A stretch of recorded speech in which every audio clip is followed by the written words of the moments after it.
BA final year honours वाले students बेटा अज जिहड़ा मैं टॉपिक तुहाडे लई बना रही हाँ ना वही तुहाडी कुलवंत सिंह विरक दी मेरियां श्रेष्ठ कहानियां जिहड़ी किताब हैगी है ਉਹਦੇ ਨਾਲ ही संबंधित है ये टॉपिक भी कि कुलवंत सिंह विरक दी मेरियां श्रेष्ठ कहानियां जिहड़ी पुस्तक है वो एक प्रतिनिध रचना किवें है बहुत वधिया जो है एक किताब हैगी वो किवें है वो की पेश कर रहा है वो अपनी इस किताब विच। देखो बेटा तुसी पाउस करके वेख लेना तो मैं टॉपिक आरंभ करन लगी हैगी हाँ। बड़ी मुश्किल नाल मैं कैमरा सैट किया है ते पूरे पेज के उत्ते। देखो बेटा कुलवंत सिंह विरक पंजाबी साहित्य का सुलझिया अते बहुत चर्चित कहानीकार है। सुलझिया होया बंदा है वो तो बहुत चर्चित है। अजिहा कोई भी नहीं है जो उसनू नहीं जानता कि ये पंजाबी का राइटर है, कहानी लेखक है। उसने पंजाबी कहानी जगत नू निवेकला अते आधुनिक रंग दिता। एक वक्री तरह का निवेकला हुंदा वक्री तरह का अते एक आधुनिक मॉडर्न रंग दिता उसने पंजाबी कहानी नू। उसकी कहानी की ये विशेषता है कि उसका बयान बड़ा सरल सादा अते रोचक है। हुण बेटा देखो क्योंकि किताबां तुहानूं लाइब्रेरी तो इशू नहीं होईयां ते पर फिर भी चलो जो भी तुसी कहानियां उहदियां पढ़ियां होणगियां ना, चलो सारी नहीं तुसी पढ़ पाए, तुसी देखिया होएगा कि उहदा जिहड़ा बयान है ना, बयान करन दा ढंग है वो बड़ा सरल है, सादा है अते रोचक हुंदियां ने उहदियां कहानियां। जिथे उसके विषय आम पेंडू जीवन नाल संबंधित हैं उत्थे उसदियां कहानियां विचले जिहड़े पाठक ने ना, जिहड़े पात्र ने ना, वो पाठक नूं अपनी जान पछाण दे ही लगदे ने। जिथे उहदी जिहड़ी कहानियां ने, जिहड़ियां कहानियां नूं लिखदा है ना, पेंडू जीवन विचों विषय लैंदा है आम तौर ते। असीं अपना ਇਹਦੇ ਤੋਂ ਪਹਿਲਾਂ ਜਿਹੜਾ टॉपिक ਕੀਤਾ ਉਹਦੇ 'ਚ ਅਸੀਂ ਗੱਲ ਕੀਤੀ ਸੀ कि किसान परिवार नाल संबंधित है कुलवंत सिंह विरक। इसलिए ਉਹਦੇ ਜਿਹੜੇ आम तौर पर जो टॉपिक लैंदा है वो पिंड दे ही लोगों के होंगे ने।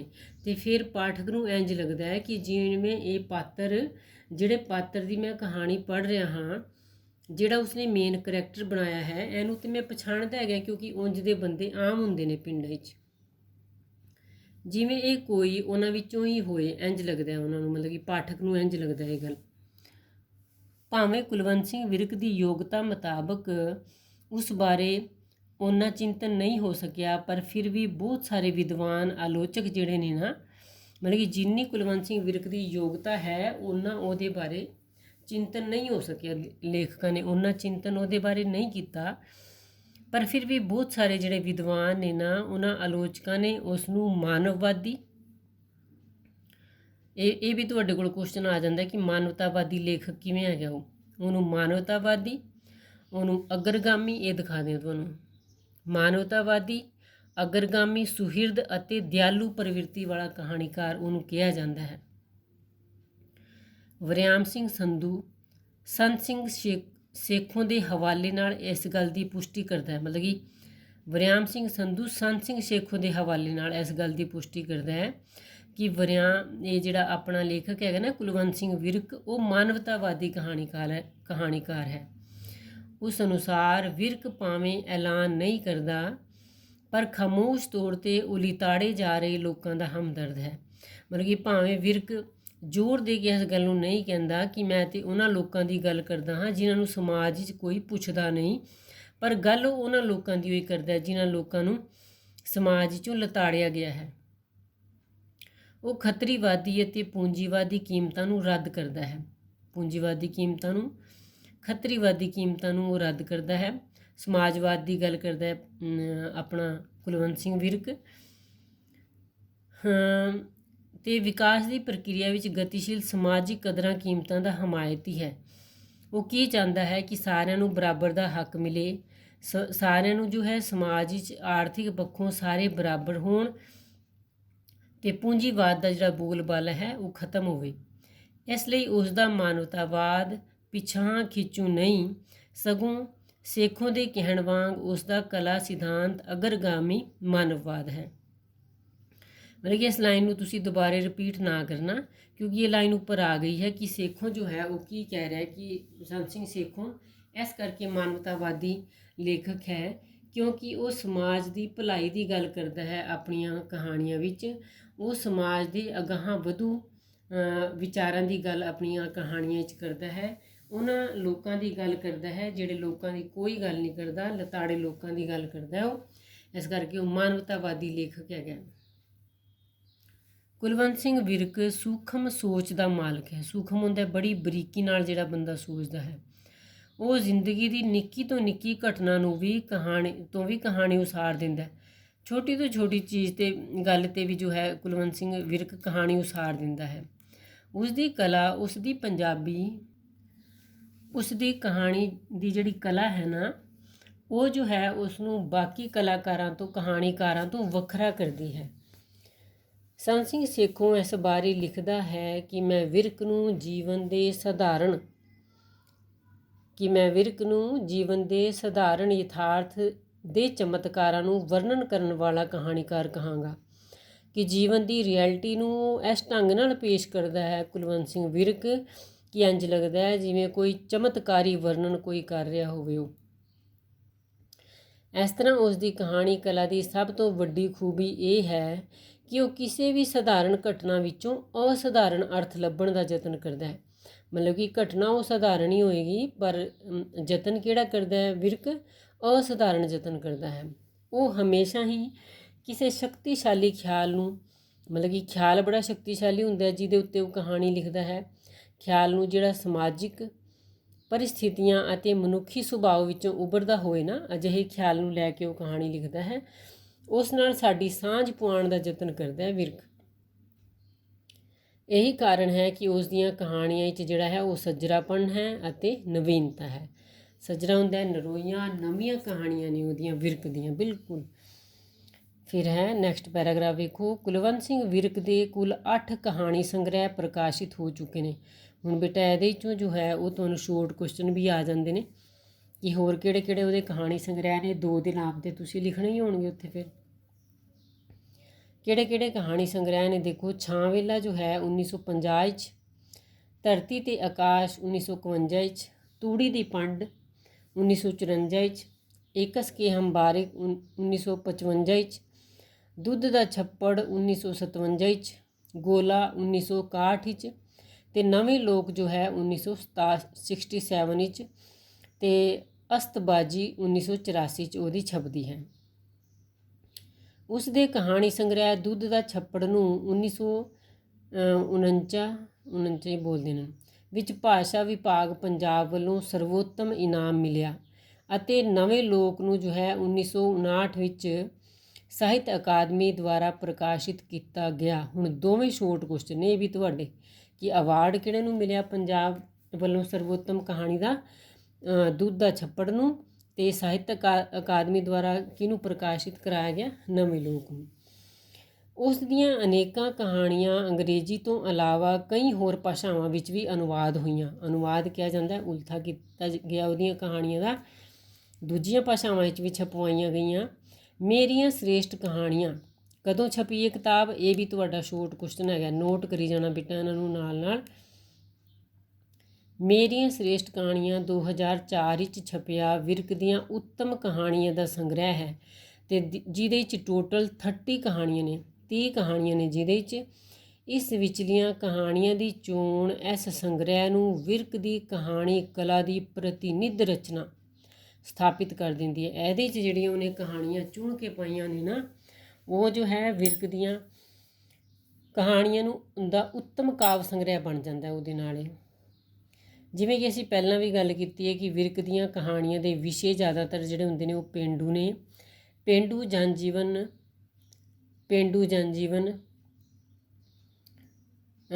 ਉੱਥੇ ਦੀਆਂ ਸਮੱਸਿਆਵਾਂ, ਮਤਲਬ ਕਿ ਪਿੰਡ ਦੀਆਂ ਸਮੱਸਿਆਵਾਂ, ਪੇਂਡੂ ਮਾਨਸਿਕਤਾ, ਪਿੰਡ ਦੇ ਲੋਕਾਂ ਦਾ ਕਿਹੋ ਜਿਹੀ ਮਾਨਸਿਕਤਾ ਹੁੰਦੀ ਹੈ, ਕਿਵੇਂ ਸੋਚਦੇ ਨੇ ਉਹਨਾਂ ਦਾ ਜੋ ਹੈ ਵਿਰਕ ਨੂੰ ਡੂੰਘਾ ਗਿਆਨ ਹੈ। ਇਸ ਦਾ ਇੱਕ ਕਾਰਨ ਸ਼ਾਇਦ ਇਹ ਹੈ ਕਿ ਵਿਰਕ ਦਾ ਆਪਣਾ ਪਿਛੋਕੜ ਵੀ ਜੋ ਹੈ ਪੇਂਡੂ ਹੈ। ਅਤੇ ਇਸ ਸੰਗ੍ਰਹਿ ਵਿਚਲੀਆਂ ਜਿਹੜੀਆਂ ਕਹਾਣੀਆਂ ਨੇ ਨਾ, ਹੁਣ ਦੇਖੋ ਬੇਟਾ ਇਹਦੇ ਸੰਗ੍ਰਹਿ ਵਿਚਲੀਆਂ ਕਹਾਣੀਆਂ ਦੇ ਨਾਮ ਨੇ, ਨੋਟ ਕਰ ਲੈਣਾ, ਸਾਰਿਆਂ ਨੂੰ ਅੰਡਰਲਾਈਨ ਕਰਕੇ ਲਿਖਣਾ। ਇੱਥੇ ਦੇਖੋ, ਚਾਚਾ, ਉਜਾੜ, ਛਾਂ ਵੇਲਾ, ਖੱਬਲ, ਤੂੜੀ ਦੀ ਪੰਡ, 2 ਆਨੇ ਦਾ ਘਾਹ, ਕੁੜੀ ਦਾ ਦਾਜ, ਸਾਂਝ ਆਦਿ ਜਿਹੜੀਆਂ ਨੇ ਪੇਂਡੂ ਜੀਵਨ ਨਾਲ ਸੰਬੰਧਿਤ ਕਹਾਣੀਆਂ ਨੇ। ਹੁਣ ਚਾਚਾ ਕਹਾਣੀ ਦੀ ਜਦੋਂ ਆਪਾਂ ਗੱਲ ਕਰਾਂਗੇ, ਚਾਚਾ ਕਹਾਣੀ ਦੀ ਜਦੋਂ ਆਪਾਂ ਗੱਲ ਕਰਾਂਗੇ, ਇਹ ਕਹਾਣੀ ਜੋ ਹੈ 1944 'ਚ ਉਹਨੇ ਲਿਖੀ ਅਤੇ ਉਹਦੀ ਸ੍ਰੇਸ਼ਟ ਰਚਨਾ ਹੈ ਕੁਲਵੰਤ ਸਿੰਘ ਵਿਰਕ ਦੀ। ਇਹ ਵੀ ਆ ਸਕਦਾ ਤੁਹਾਨੂੰ ਕਿ ਚਾਚਾ ਕਹਾਣੀ ਉਹਨੇ ਕਦੋਂ ਲਿਖੀ। ਕਹਾਣੀ ਵਿੱਚ ਮਰਦ ਦੇ ਜੀਵਨ ਵਿੱਚ ਔਰਤ ਦੀ ਮਹੱਤਤਾ ਨੂੰ ਦਰਸਾਇਆ ਗਿਆ ਹੈ ਕਿ ਆਦਮੀ ਦੇ ਜੀਵਨ ਵਿੱਚ ਜੋ ਹੈ ਔਰਤ ਦਾ ਕਿੰਨਾ ਮਹੱਤਵ ਹੈ। ਚਾਚਾ ਇੱਕ ਮੇਨ ਕਰੈਕਟਰ ਹੈਗਾ ਇਸ ਕਹਾਣੀ ਦਾ, ਜੋ ਛੜਾ ਹੈ ਅਤੇ ਉਹਦੀ ਤਰਾਸਦੀ ਇਹ ਹੈ ਕਿ ਉਹਦਾ ਵਿਆਹ ਨਹੀਂ ਹੋਇਆ। ਉਹ ਆਪਣੀ ਫਰਜ਼ੀ ਪਤਨੀ ਦੀਆਂ ਗੱਲਾਂ ਕਰਕੇ ਆਪਣੀਆਂ ਇਸ ਭਾਵਨਾ ਨੂੰ ਤ੍ਰਿਪਤ ਕਰਦਾ ਹੈ। ਮਤਲਬ ਕਿ ਉਹ ਦੂਜਿਆਂ ਦੇ ਨਾਲ ਐਵੇਂ ਗੱਲਾਂ ਕਰਦਾ, ਤੇਰੀ ਚਾਚੀ ਕਹਿ ਕੇ ਸੰਬੋਧਿਤ ਕਰਕੇ ਕਿ ਤੇਰੀ ਚਾਚੀ ਐਂ ਕਰਦੀ ਹੈ, ਮੈਂ ਤੇ ਤੇਰੀ ਚਾਚੀ। ਮਤਲਬ ਕਿ ਦੂਜੇ ਨੂੰ, ਜੇ ਤੁਸੀਂ ਕਹਾਣੀ ਪੜ੍ਹੋਗੇ ਨਾ, ਤੁਹਾਨੂੰ ਲਾਸਟ 'ਚ ਜਾ ਕੇ ਪਤਾ ਲੱਗੇਗਾ ਕਿ ਚਾਚੇ ਦਾ ਤਾਂ ਵਿਆਹ ਹੀ ਨਹੀਂ ਹੋਇਆ। ਇੰਝ ਲੱਗਦਾ ਕਿ ਸੱਚਮੁੱਚ ਚਾਚੇ ਦਾ ਵਿਆਹ ਹੋਇਆ ਹੈ ਅਤੇ ਉਹ ਆਪਣੀ ਘਰਵਾਲੀ ਦੀਆਂ ਗੱਲਾਂ ਕਰ ਰਿਹਾ। ਕਹਾਣੀ ਉਦੋਂ ਸਿਖਰ ਗ੍ਰਹਿਣ ਕਰਦੀ ਹੈ ਜਦੋਂ ਕਹਾਣੀਕਾਰ ਨੂੰ ਕਹਿੰਦਾ ਹੈ ਕਿ ਮੈਂ ਰੋ ਲਈ ਫੌਜ ਵਿੱਚੋਂ ਆਉਣ ਲੱਗਿਆਂ ਤੇਰੀ ਚਾਚੀ ਤਾਂ ਲੈ ਆਉਂਦਾ। ਉਸ ਵੇਲੇ ਜੋ ਹੈ ਪਤਾ ਲੱਗਦਾ ਕਿ ਉਹਦੀ ਜੋ ਹੈ ਕੋਈ ਪਤਨੀ ਨਹੀਂ ਹੈ।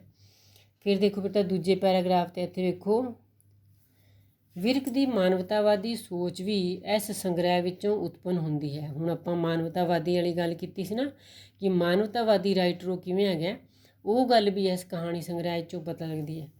ਉਹ ਬੜੇ ਸੋਹਣੇ ਢੰਗ ਨਾਲ ਮਨੁੱਖਤਾ ਦੇ ਦਰਦ ਨੂੰ ਪੇਸ਼ ਕਰਕੇ ਮਾਨਵੀ ਸਾਂਝ ਦੀ ਸਿਰਜਣਾ ਕਰਦਾ। ਬੜੇ ਸੋਹਣੇ ਢੰਗ ਨਾਲ ਨਾ ਦੂਜਿਆਂ ਦੇ ਦਰਦ ਨੂੰ ਪੇਸ਼ ਕਰਦਾ ਉਹ, ਅਤੇ ਉਹਦੇ ਨਾਲ ਉਹਦੀ ਮਾਨਵਤਾ ਨਾਲ ਸਾਂਝ ਪੈ ਜਾਂਦੀ ਹੈ। ਜਿਵੇਂ ਖੱਬਲ ਕਹਾਣੀ, ਮੈਨੂੰ ਜਾਣਨਾ, ਸਾਂਝ ਕਹਾਣੀ, ਧਰਤੀ ਹੇਠਲਾ ਬੁਲਦ, ਨਮਸਕਾਰ, ਉਲਾਮਾ ਆਦਿ ਜਿਹੜੀਆਂ ਕਹਾਣੀਆਂ ਨੇ, ਉਹਨਾਂ ਵਿੱਚ ਉਹ ਮਨੁੱਖ ਨੂੰ ਮਨੁੱਖ ਨਾਲ ਜੋੜਨ ਦਾ ਤਹਈਆ ਕਰਦਾ, ਬੰਦੇ ਨੂੰ ਬੰਦੇ ਨਾਲ ਜੋੜਦਾ ਹੈ। ਜਿਹੜੀ ਮੈਨੂੰ ਜਾਣਨਾ ਇੱਕ ਕਹਾਣੀ ਹੈਗੀ ਹੈ ਨਾ, ਇਹਦੇ ਵਿੱਚ ਜੋ ਹੈ ਇੱਕ ਰਿਕਸ਼ੇ ਵਾਲੇ ਦੇ ਰਿਕਸ਼ੇ 'ਤੇ ਜਦੋਂ ਕੁਲਵੰਤ ਸਿੰਘ ਵਿਰਕ ਬੈਠਦਾ ਅਤੇ ਉਹ ਬੜਾ ਹੀ ਉਦਾਸ ਐਵੇਂ ਦਾ ਹੁੰਦਾ, ਅਤੇ ਉਹ ਪਾਕਿਸਤਾਨ ਤੋਂ ਆਇਆ ਹੁੰਦਾ ਜਦੋਂ ਪਾਕਿਸਤਾਨ ਬਣਿਆ ਹੁੰਦਾ, ਕਿਉਂਕਿ ਉਹਦਾ ਵੀ ਘਰ ਜੋ ਹੈ ਉਜੜ ਪੁਜੜ ਜਾਂਦਾ। ਹੁਣ ਉਹ ਇਕੱਲਾ ਹੁੰਦਾ, ਇੱਧਰ ਉਹਦਾ ਕੋਈ ਜਾਣਕਾਰ ਨਹੀਂ ਹੁੰਦਾ। ਅਤੇ ਕੁਲਵੰਤ ਸਿੰਘ ਵਿਰਕ ਜੋ ਹੈ ਇਸ ਇੱਕ ਅਜਿਹੇ ਵਿਅਕਤੀ ਦੀ ਇਹਦੇ 'ਚ ਗੱਲ ਕਰਦਾ ਹੈ ਜਿਸ ਨੂੰ ਭਾਰਤ ਵਿੱਚ ਕੋਈ ਨਹੀਂ ਜਾਣਦਾ, ਪਰ ਜਦੋਂ ਕਹਾਣੀਕਾਰ ਉਸ ਨੂੰ ਐਵੇਂ ਹੀ ਉਸ ਦਾ ਦਿਲ ਰੱਖਣ ਵਾਸਤੇ ਇਹ ਕਹਿ ਦਿੰਦਾ ਹੈ ਕਿ ਉਹ ਵੀ ਸੰਗਲਿਓਂ ਪਾਕਿਸਤਾਨ ਤੋਂ ਆਇਆ, ਕਿ ਮੈਂ ਵੀ ਉਸੇ ਥਾਂ ਤੋਂ ਆਇਆ ਜਿੱਥੋਂ ਦੀ ਤੂੰ ਆਇਆ ਹੈਗਾ ਪਾਕਿਸਤਾਨ ਤੋਂ, ਕਹਿੰਦਾ ਇਸ ਕਰਕੇ ਮੈਂ ਤੈਨੂੰ ਜਾਣਦਾ। ਅਤੇ ਉਸ ਰਿਕਸ਼ੇ ਵਾਲੇ ਦਾ ਇਹ ਸੁਣ ਕੇ ਨਾ ਚਿਹਰਾ ਖਿੜ ਜਾਂਦਾ, ਅਤੇ ਛੋਟੀ ਜਿਹੀ ਸਾਂਝ ਜੋ ਹੈ ਉਹਦੇ ਜੀਵਨ ਨੂੰ ਬਦਲ ਕੇ ਰੱਖ ਦਿੰਦੀ ਹੈ। ਉਹ ਵਿਰਕ ਨੂੰ ਜੋ ਹੈ ਆਪਣੇ ਘਰ ਵੀ ਲੈ ਕੇ ਜਾਂਦਾ ਹੈ। ਫਿਰ ਉਸ ਨੂੰ ਇੰਝ ਲੱਗਦਾ ਹੈ ਜਿਵੇਂ ਉਹਨੂੰ ਸੁਰਤ ਆ ਗਈ ਹੋਵੇ। ਉਹਦੇ ਤੋਂ ਪਹਿਲਾਂ ਉਹ ਬਹੁਤ ਉਦਾਸ ਹੁੰਦਾ ਰਿਕਸ਼ੇ ਵਾਲਾ, ਜਦ ਤੱਕ ਉਹਨੂੰ ਇੰਝ ਲੱਗਦਾ ਨਾ ਕਿ ਉਹਨੂੰ ਤਾਂ ਕੋਈ ਵੀ ਨਹੀਂ ਜਾਣਦਾ। ਫਿਰ ਉਹ ਜੋ ਹੈ ਬਹੁਤ ਉਹਦੇ ਜੀਵਨ ਵਿੱਚ ਚੇਂਜ ਆ ਜਾਂਦਾ। ਕੋਈ ਹੁਣ ਉਹ ਜੋ ਹੈ ਕਹਾਣੀ 'ਚੋਂ ਲਾਈਨ ਲਿਖੀ ਹੋਈ ਹੈ, ਦੇਖੋ ਬੇਟਾ ਇਹ ਹੈ ਕਹਾਣੀ 'ਚੋਂ ਲਾਈਨ ਲਿਖੀ ਹੋਈ, ਕੋਈ ਸੁਰਦੀ ਨਹੀਂ ਲੱਗਾ ਮੈਨੂੰ ਤੇ ਸੁਰਤ ਹੀ ਹੁਣ ਆਈਏ, ਜਿਉਂ ਦਾ ਪਾਰ ਟੱਪਿਆ ਮਤਲਬ ਜਦੋਂ ਦਾ ਮੈਂ ਪਾਕਿਸਤਾਨ ਤੋਂ ਆਇਆ ਹਾਂ, ਮੈਨੂੰ ਤੇ ਜਾਣਦਾ ਹੀ ਕੋਈ ਨਹੀਂ ਸੀ। ਕਹਾਣੀ 'ਚੋਂ ਲਈ ਗਈ ਹੈ। ਅਤੇ ਇਹ ਲਾਈਨਾਂ ਨੂੰ ਤੁਸੀਂ ਬੇਟਾ ਜਦੋਂ ਤੁਸੀਂ ਉੱਪਰ ਜਿਵੇਂ ਚਾਚੀ ਵਾਲੀ ਹੈ, ਕਾਈ ਚਾਚੀ ਤੇ ਫੜੀ ਆਵੇ, ਇਹ ਜਿਹੜੀਆਂ ਲਾਈਨਾਂ ਨੇ ਇਹ ਤੁਸੀਂ ਅੰਡਰਲਾਈਨ ਕਰਕੇ, ਕਿਉਂਕਿ ਇਹ ਇੰਝ ਹੁੰਦਾ ਜਿਵੇਂ ਤੁਸੀਂ ਪੋਇਟਰੀ ਦਿੰਦੇ ਹੋ ਨਾ, ਜਦੋਂ ਤੁਸੀਂ ਕਵਿਤਾ ਵਾਲੇ ਕੋਈ ਕੁਐਸਚਨ ਲਿਖਦੇ ਵਿੱਚ ਪੋਇਟਰੀ ਐਡ ਕਰਦੇ ਹੋ, ਇਹ ਹੈ ਕਹਾਣੀ ਦੀਆਂ ਲਾਈਨਾਂ ਐਡ ਕਰਨਾ। ਹੁਣ ਅਗਲੀ ਜਿਹੜੀ ਕਹਾਣੀ ਹੈ ਉਹ ਹੈ ਖੱਬਲ ਕਹਾਣੀ। ਖੱਬਲ ਕਹਾਣੀ 47 ਦੀ ਵੰਡ ਤੋਂ ਪ੍ਰਭਾਵਿਤ ਹੈ। ਕਿਹੜੀ 47? 1947 ਜਦੋਂ ਪਾਕਿਸਤਾਨ ਬਣਿਆ, ਜਿਸ ਵਿੱਚ ਵੰਡ ਦੇ ਫਸਾਦਾਂ ਕਾਰਨ ਸਿੱਖ ਇਸਤਰੀ ਜੋ ਮੁਸਲਮਾਨ ਬਣ ਗਈ ਹੈ ਦੇ ਦਰਦ ਨੂੰ ਬਿਆਨਿਆ ਗਿਆ ਹੈ। ਕਿਹੜੀ ਕਹਾਣੀ 'ਚ? ਖੱਬਲ ਕਹਾਣੀ ਵਿੱਚ। ਦੂਜੇ ਪਾਸੇ ਮਨੁੱਖੀ ਫਿਤਰਤ ਦੀ ਖੱਬਲ ਨਾਲ ਤੁਲਨਾ ਕਰਕੇ ਮਨੁੱਖੀ ਮਨ ਦੀ ਸਾਰਥਕਤਾ ਦੀ ਗੱਲ ਕੀਤੀ ਗਈ ਹੈ। ਮਨੁੱਖੀ ਫਿਤਰਤ ਦੀ ਖੱਬਲ ਨਾਲ ਕਿਵੇਂ? ਮਤਲਬ ਕਿ ਦੇਖੋ ਬਹੁਤ ਸਾਰੇ ਘੱਲੂਘਾਰੇ ਹੋ ਜਾਂਦੇ ਨੇ, ਬਹੁਤ ਸਾਰੇ ਕਤਲੋ ਗਾਰਤ ਹੋ ਜਾਂਦੇ ਨੇ, ਕਿ ਜਿਸ ਤਰ੍ਹਾਂ ਜੋ ਹੈ ਖੱਬਲ ਕਿਹਾ ਜਾਂਦਾ ਹੈ ਦੂਬੜੇ ਨੂੰ। ਦੂਬੜਾ ਜੋ ਹੈ ਜੇਕਰ 12 ਸਾਲ ਵੀ ਕਿਸੇ ਦਰਖਤ ਉੱਤੇ ਟੰਗਿਆ ਰਵੇ ਨਾ, ਅਤੇ ਉਹਦੇ ਤੋਂ ਬਾਅਦ ਉਹਨੂੰ ਥੋੜ੍ਹਾ ਜਿਹਾ ਪਾਣੀ ਅਤੇ ਮਿੱਟੀ ਮਿਲ ਜਾਏ ਨਾ, ਉਹ ਤਾਂ ਵੀ ਹਰਿਆ ਭਰਿਆ ਹੋ ਜਾਂਦਾ। ਉਸੇ ਤਰ੍ਹਾਂ ਜਿਹੜੇ ਹੈ ਮਨੁੱਖ ਵੀ ਨੇ, ਬਹੁਤ ਸਾਰਾ ਕਤਲੋ ਗਾਰਤ ਹੋ ਜਾਂਦਾ ਹੈ, ਪਰ ਉਹਦੇ ਤੋਂ ਬਾਅਦ ਫਿਰ ਜੋ ਹੈ ਸਾਰਾ ਜੀਵਨ ਉਸੇ ਤਰ੍ਹਾਂ ਪਟੜੀ 'ਤੇ ਆ ਜਾਂਦਾ ਹੈ। ਵਿਰਕ ਨੇ ਆਪਣੀ ਇਸ ਕਹਾਣੀ ਵਿੱਚ ਕਿਹੜੀ ਕਹਾਣੀ? ਖੱਬਲ ਕਹਾਣੀ ਵਿੱਚ ਮਨੁੱਖ ਦੇ ਢਹਿ ਕੇ ਉਸੜ ਜਾਣ ਦੀ ਗੱਲ ਕੀਤੀ ਹੈ, ਕਿ ਬੰਦੇ ਜਿਹੜੇ ਨੇ ਉਹ ਢਹਿ ਕੇ ਫੇਰ ਦੁਬਾਰੇ ਉਸਰ ਜਾਂਦੇ ਨੇ। ਉਲਾਮਾ ਨਾਂ ਦੀ ਜਿਹੜੀ ਕਹਾਣੀ ਹੈ ਨਾ, ਉਹ ਵੀ 1947 ਦੀ ਵੰਡ ਨਾਲ ਸੰਬੰਧਿਤ ਹੈ ਅਤੇ ਦੇਸ਼ ਵੰਡ ਨਾਲ ਸੰਬੰਧਿਤ ਨੇ। ਮਤਲਬ ਕਿ ਬਹੁਤ ਸਾਰੀਆਂ ਕਹਾਣੀਆਂ ਵਿਰਕ ਦੀਆਂ। ਦੇਸ਼ ਵੰਡ ਨੇ ਸਧਾਰਨ ਮਨੁੱਖੀ ਰਿਸ਼ਤਿਆਂ ਅੰਦਰ ਉਥਲ ਪੁਥਲ ਪੈਦਾ ਕੀਤੀ। ਜਦੋਂ ਪਾਕਿਸਤਾਨ ਬਣਿਆ, ਭਾਰਤ ਤੋਂ ਵੱਖ ਹੋ ਗਏ, ਅਤੇ ਬਹੁਤ ਉਥਲ ਪੁਥਲ ਲੋਕਾਂ ਦੇ ਰਿਸ਼ਤਿਆਂ ਵਿੱਚ ਪੈਦਾ ਹੋ ਗਈ। ਦਰ ਦਰ ਭਟਕਣ ਵਾਲੇ ਇਹਨਾਂ ਲੋਕਾਂ ਦੀ ਸਥਿਤੀ ਜੋ ਹੈ ਉਹ ਤਰਸਯੋਗ ਹੋ ਗਈ। ਕਹਾਣੀ ਵਿਚਲਾ ਸਰਦਾਰ ਭਾਵੇਂ ਦੇਸ਼ ਵੰਡ ਕਰਕੇ ਕੈਂਪਾਂ ਵਿੱਚ ਰਹਿ ਰਿਹਾ ਹੈ। ਜੋ ਲੋਕ ਉਸ ਦੇ ਅਧੀਨ ਕੰਮ ਕਰਦੇ ਸਨ ਉਹਨਾਂ ਨੂੰ ਲੱਗਦਾ ਹੈ ਕਿ ਸਰਦਾਰ ਸਾਨੂੰ ਛੱਡ ਗਿਆ ਹੈ। ਕਹਾਣੀ ਦੇ ਅੰਤ ਵਿੱਚ ਜਦੋਂ ਉਹ ਕੈਂਪ ਵਿੱਚੋਂ ਪਿੰਡ ਆਉਂਦਾ ਹੈ ਤਾਂ ਇੱਕ ਔਰਤ ਜੋ ਹੈ ਉਸ ਨੂੰ ਉਲਾਮਾ ਦਿੰਦੀ ਹੈ। ਕਿਹੜਾ ਉਲਾਮਾ ਦਿੰਦੀ ਹੈ? ਸਰਦਾਰ, ਇਹ ਤੂੰ ਕੀ ਕੀਤਾ? ਜਨਾਨੀਆਂ ਦੀ ਭੀੜ ਵਿੱਚੋਂ ਬੁੱਢੀ ਮੇਚਣ ਰਾਬਿਆ ਦੀ ਆਵਾਜ਼ ਆਈ, ਸਾਨੂੰ ਇੱਥੇ ਛੱਡ ਕੇ ਆਪ ਤੂੰ ਕੈਂਪ ਵਿੱਚ ਜਾ ਵੜਿਆ। ਸਾਡੀ ਬਾਂਹ ਕਿਹਨੂੰ ਫੜਾਇਆ? ਅਸੀਂ ਤੇਰੀ ਪੀੜ੍ਹੀਆਂ ਦੇ ਕੰਮੀ ਹਾਂ। ਆਪਣੇ ਉਲਾਮੇ ਨੂੰ ਹੋਰ ਚੁੱਭਵਾਂ ਬਣਾਉਣ ਲਈ ਗਰੀਬਾਂ ਨੇ ਜਰਾ ਠਹਿਰ ਕੇ ਕਿਹਾ, ਵਾਹ ਸਰਕਾਰ, ਸਾਡੇ ਨਾਲ ਇਸ ਤਰ੍ਹਾਂ ਕਰਨੀ ਸਾਈਂ। ਮਤਲਬ ਕਿ ਜਿਹੜੇ ਲੋਕ ਉਹਦੇ ਅੰਡਰ ਕੰਮ ਕਰਦੇ ਸੀਗੇ ਨਾ, ਜਦੋਂ ਪਾਕਿਸਤਾਨ ਵਿੱਚ ਬਹੁਤ ਅਮੀਰ ਬੰਦਾ ਸੀਗਾ, ਉਹ ਬੰਦੇ ਜਿਹੜੇ ਨੇ ਉਹ ਫਿਰ ਉਹਨੂੰ ਉਲਾਮਾ ਦਿੰਦੇ ਨੇ, ਕਿਉਂਕਿ ਉਸ ਵੇਲੇ ਤਾਂ ਸਾਰਿਆਂ ਨੂੰ ਆਪਣੀ ਜਾਨ ਬਚਾਉਣ ਦੀ ਸੀਗੀ ਕਿ ਕਿਸੇ ਤਰ੍ਹਾਂ ਉਹਨਾਂ ਦੀ ਜਾਨ ਬਚ ਜਾਏ। ਅਤੇ ਉਹਨਾਂ ਨੂੰ ਲੱਗਦਾ ਹੈ ਕਿ ਸਰਦਾਰ ਅਜੇ ਵੀ ਉਹੀ ਉਹ ਸਰਦਾਰ ਹੈ ਜਿਹੜਾ ਪਹਿਲਾਂ ਸਾਡੀ ਬਾਂਹ ਫੜਦਾ ਸੀ, ਹੁਣ ਵੀ ਇਹ ਸਾਡੀ ਬਾਂਹ ਫੜੇਗਾ। ਇਸ ਤਰ੍ਹਾਂ ਕਹਾਣੀ ਦਾ ਅੰਤ ਜੋ ਹੈ, ਅੰਤ ਵਾਲਾ ਜਿਹੜਾ ਵਾਰਤਾਲਾਪ ਹੈ ਨਾ, ਉਹ ਬੜੀ ਆਪਣਤ ਦੀ ਸਿਰਜਣਾ ਕਰਦਾ ਹੈ। ਨਮਸਕਾਰ ਕਹਾਣੀ, ਉਹਦੇ ਤੋਂ ਬਾਅਦ ਇੱਕ ਕਹਾਣੀ ਹੈ ਨਮਸਕਾਰ ਕਹਾਣੀ। ਦੇਖੋ ਇੱਥੋਂ ਦੀ ਪੜ੍ਹਨੀ ਬੇਟਾ। ਨਮਸਕਾਰ ਕਹਾਣੀ ਵਿੱਚ ਵੀ ਕਹਾਣੀਕਾਰ ਮਲਿੰਗਟਨ ਨਾਂ ਦੇ ਪਾਤਰ ਰਾਹੀਂ ਮਾਨਵਤਾਵਾਦ ਦੀ ਵਿਆਖਿਆ ਕਰਦਾ ਹੈ। ਹੁਣ ਦੇਖੋ ਬੇਟਾ, ਇਸ ਕੁਐਸਚਨ ਵਿੱਚੋਂ ਨਾ ਤੁਹਾਨੂੰ ਇਹ ਗੱਲ ਵੀ ਲੱਭ ਰਹੀ ਹੈ ਕਿ ਵਿਰਕ ਇੱਕ ਮਾਨਵਤਾਵਾਦੀ ਕਹਾਣੀਕਾਰ ਕਿਵੇਂ ਹੈ। ਠੀਕ ਹੈ ਨਾ, ਇਹ ਵੀ ਲੱਭ ਰਹੀ ਹੈ ਤੁਹਾਨੂੰ। ਅਤੇ ਦੇਸ਼ ਵੰਡ ਦੀ ਜੋ ਹੈ ਉਹ ਗੱਲ ਕਿਵੇਂ ਕਰ ਰਿਹਾ ਆਪਣੀਆਂ ਕਹਾਣੀਆਂ 'ਚ, ਇਹ ਗੱਲ ਵੀ ਤੁਹਾਨੂੰ ਨਾਲ ਨਾਲ ਮਿਲ ਰਹੀ ਹੈ ਇਸ ਟੋਪਿਕ ਵਿੱਚੋਂ। ਮਲਿੰਗਟਨ ਵੱਲੋਂ ਸਧਾਰਨ ਇਸਤਰੀ ਨੂੰ ਕੀਤੀ ਨਮਸਕਾਰ ਵਿਅਕਤੀ ਦੇ ਗੁਣਾਂ ਨੂੰ ਨਮਸਕਾਰ ਹੈ, ਉਸ ਦੇ ਵਿਚਾਰਾਂ ਨੂੰ ਨਮਸਕਾਰ ਹੈ। ਜਦੋਂ ਵਿਅਕਤੀ ਸਮੂਹ ਲਈ ਸੋਚਦਾ ਹੈ ਤਾਂ ਉਹ ਵਿਅਕਤੀ ਨਹੀਂ ਰਹਿੰਦਾ, ਸਗੋਂ ਇੱਕ ਲਹਿਰ ਬਣ ਜਾਂਦਾ ਹੈ। ਜਦੋਂ ਬੰਦਾ ਸਿਰਫ ਆਪਣੇ ਲਈ ਨਹੀਂ ਸੋਚਦਾ, ਉਹ ਦੂਜਿਆਂ ਲਈ ਵੀ ਸੋਚਦਾ ਹੈ ਨਾ, ਫਿਰ ਉਹ ਲਹਿਰ ਬਣ ਜਾਂਦਾ ਹੈ ਜਿਸ ਵਿੱਚੋਂ ਹਮੇਸ਼ਾ ਮਨੁੱਖਤਾ ਦੇ ਭਲੇ ਦੀ ਗੱਲ ਨਿਕਲਦੀ ਹੈ। ਇਸ ਤਰ੍ਹਾਂ ਇਸ ਕਹਾਣੀ ਰਾਹੀਂ ਵਿਰਕ ਸੰਸਕ੍ਰਿਤਿਕ ਭਾਈਚਾਰੇ ਨੂੰ ਮਨੁੱਖਤਾ ਦੇ ਕਲਿਆਣ ਵਜੋਂ ਸਥਾਪਿਤ ਕਰਦਾ ਹੈ। ਫਿਰ ਇੱਕ ਕਹਾਣੀ ਹੈ ਸਾਂਝ। ਸਾਂਝ ਨਾਂ ਦੀ ਕਹਾਣੀ ਵਿੱਚ ਵੀ ਵਿਰਕ ਮੌਤ ਨੂੰ ਭਾਈਚਾਰਕ ਸਾਂਝ ਉੱਪਰ ਭਾਰੂ ਨਹੀਂ ਪੈਣ ਦਿੰਦਾ। ਮੌਤ ਨੂੰ ਜੋ ਹੈ ਭਾਈਚਾਰਕ ਸਾਂਝ ਉੱਪਰ ਭਾਰੂ ਨਹੀਂ ਪੈਣ ਦਿੰਦਾ।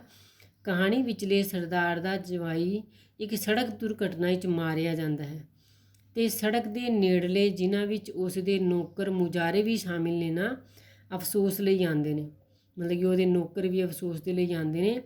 ਭਾਵੇਂ ਇਸ ਸਥਿਤੀ ਵਿੱਚ ਸਰਦਾਰ ਆਪਣਾ ਜ਼ਬਤ ਕਾਇਮ ਰੱਖਦਾ ਹੈ, ਪਰ ਅਫਸੋਸ ਕਰਨ ਵਾਲਿਆਂ ਵਿੱਚੋਂ ਆਇਆ, ਮਤਲਬ ਕਿ ਆਪਣੇ ਆਪ ਨੂੰ ਪਹਿਲਾਂ ਤਾਂ ਆਪਣਾ ਡੈਕੋਰਮ ਕਾਇਮ ਰੱਖਦਾ ਹੈ, ਪਰ ਫਿਰ ਕੀ ਹੁੰਦਾ ਹੈ, ਕੀ ਗੱਲ ਕਰ ਰਹੇ ਸੀ ਅਸੀਂ ਕਿ ਸਾਂਝ ਕਹਾਣੀ 'ਚ ਜੋ ਹੈ ਇਸ ਸਰਦਾਰ ਦੇ ਜਵਾਈ ਦੀ ਡੈਥ ਹੋ ਜਾਂਦੀ ਹੈ।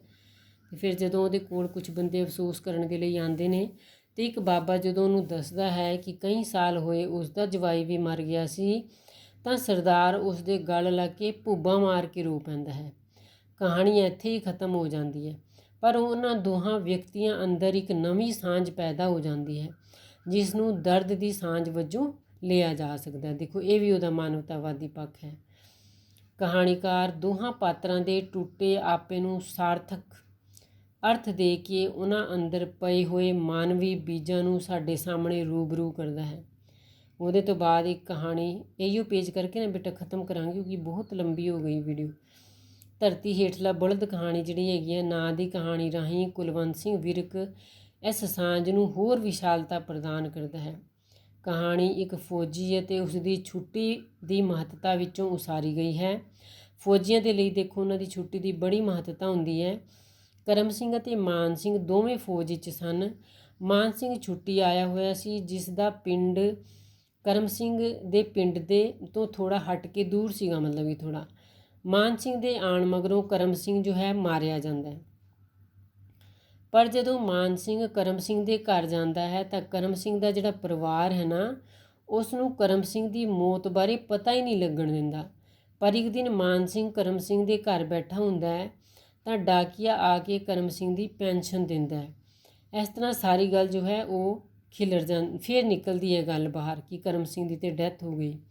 ਉਸ ਨੂੰ ਕਰਮ ਸਿੰਘ ਦੀ ਮੌਤ ਬਾਰੇ ਪਤਾ ਲੱਗ ਜਾਂਦਾ ਹੈ। ਦੂਜੇ ਪਾਸੇ ਬਾਬੇ ਵੱਲੋਂ ਕਹੇ ਇਹ ਸ਼ਬਦ ਮਨੁੱਖੀ ਸਾਂਝ ਦੀ ਸਿਖਰ ਹੋ ਨਿਬੜਦੇ ਹਨ।